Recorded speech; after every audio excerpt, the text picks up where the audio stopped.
नए कृषि कानूनों के खिलाफ पंजाब हरियाणा के किसान दिल्ली बॉर्डर पर 4 दिनों से प्रदर्शन कर रहे हैं। किसानों ने दिल्ली का रास्ता बंद करने की चेतावनी दी है, तो वहीं प्रधानमंत्री नरेंद्र मोदी ने अपने संसदीय क्षेत्र वाराणसी में लोगों को संबोधित करते हुए कृषि कानूनों पर विस्तार से बात करते हुए किसानों को भ्रमित करने वाले लोगों से सावधान रहने को कहा। पीएम मोदी के भाषणों से मिले संकेत से ये साफ है कि सरकार न तो वह किसान आंदोलन के आगे झुकेगी और न ही कृषि कानून पर बैकफुट पर आएगी। प्रधानमंत्री नरेंद्र मोदी ने कहा कि पिछले चुनाव में कुछ समय से एक अलग ही ट्रेंड देश में देखने को मिल रहा है। पहले अगर सरकार का कोई फैसला पसंद नहीं आता था तो उसका विरोध किया जाता था, लेकिन अब विरोध का आधार फैसला नहीं बल्कि भ्रम फैलाया जाना है, दुष्प्रचार किया जाना है। फैसला तो ठीक है, लेकिन इसे आगे चलकर ऐसा हो सकता है कि जो अभी हुआ ही नहीं है, जो कभी होगा ही नहीं, उसे लेकर समाज में भ्रम की स्थिति बनाई जा रही है। ये वही लोग हैं जिन्होंने दशकों तक किसानों के साथ लगातार छल किया है। प्रधानमंत्री नरेंद्र मोदी ने कहा कि किसान को आधुनिक सुविधाएं देना, छोटे किसानों को संगठित करके उन्हें ताकतवर बनाना और किसानों को मजबूत करने का प्रयास किया जा रहा है। फसल बीमा हो या सिंचाई,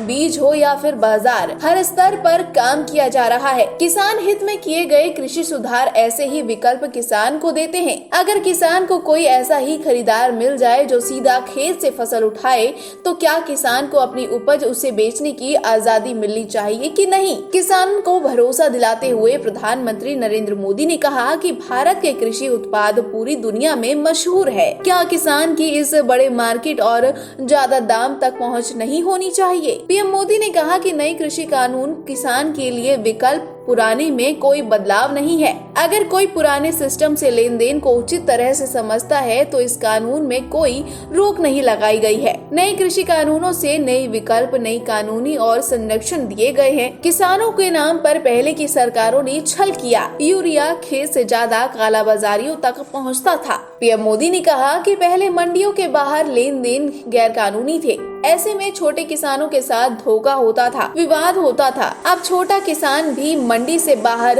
हर सौदे को लेकर कानूनी कार्यवाही कर सकता है। किसान को अब नए विकल्प मिले हैं और धोखे से कानूनी संरक्षण भी मिलता है। सरकारें नीतियां बनाती है, कानून कायदे बनाती है, नीतियों और कानूनों को समर्थन मिलता है तो कुछ सवाल भी स्वाभाविक है। ये लोकतंत्र का हिस्सा है और भारत में ये जीवंत परंपरा रही है। सरकारें नीतियां बनाती है, कानून कायदे बनाते हैं, नीतियां और कानूनों को समर्थन भी मिलता है तो कुछ सवाल भी स्वाभाविक ही है। ये लोकतंत्र का हिस्सा है और भारत में ये जीवंत परंपरा रही है। लेकिन पिछले कुछ समय से एक अलग ही ट्रेंड देश में देखने को मिल रहा है। काशी के आप सभी जागरूक साथियों ने भी ये जरूर अनुभव किया होगा।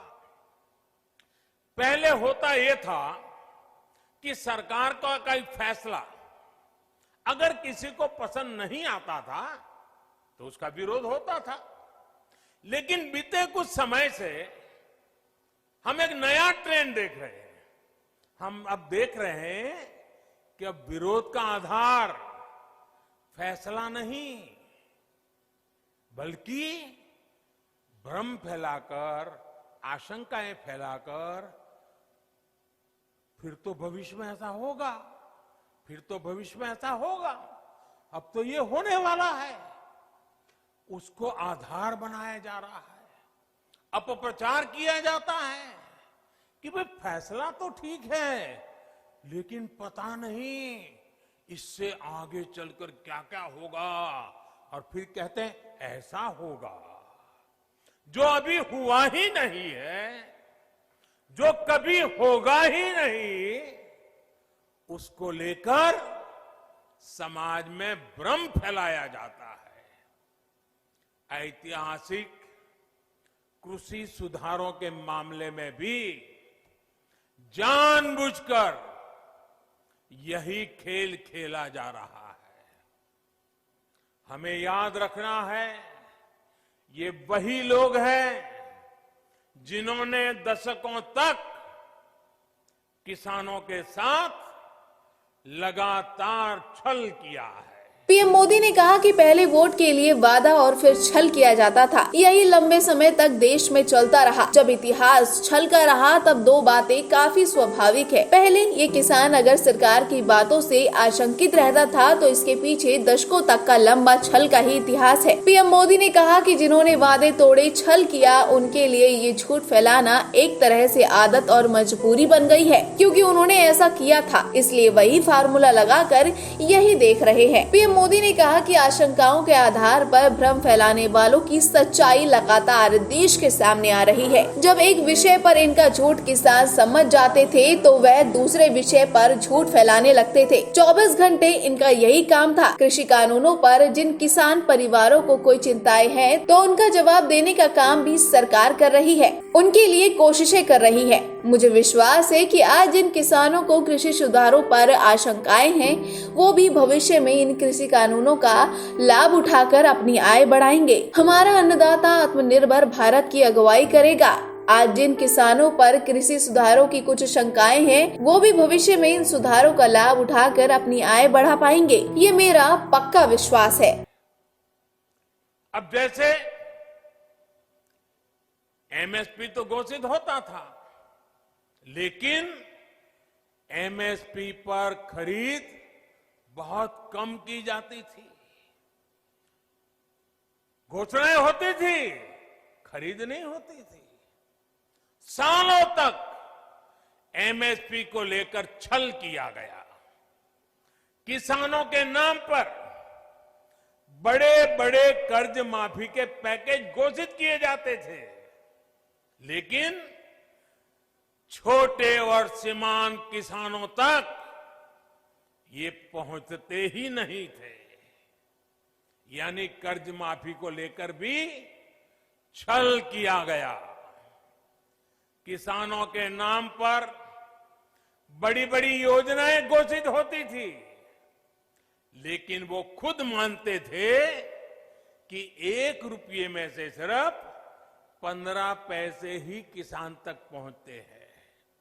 यानी योजनाओं के नाम पर छल, किसानों के नाम पर खाद पर बहुत बड़ी सब्सिडी दी गई, लेकिन ये फर्टिलाइजर खेत से ज्यादा काला बाजारियों के पास पहुंच जाता था। यानी यूरिया खाद के नाम पर भी छल। किसानों को प्रोडक्टिविटी बढ़ाने के लिए कहा गया, लेकिन प्रॉफिटेबिलिटी किसान के बजाय किसी और की सुनिश्चित की गई। पहले वोट के लिए वादा और फिर छल, यही खेल लंबे समय तक देश में चलता रहा है।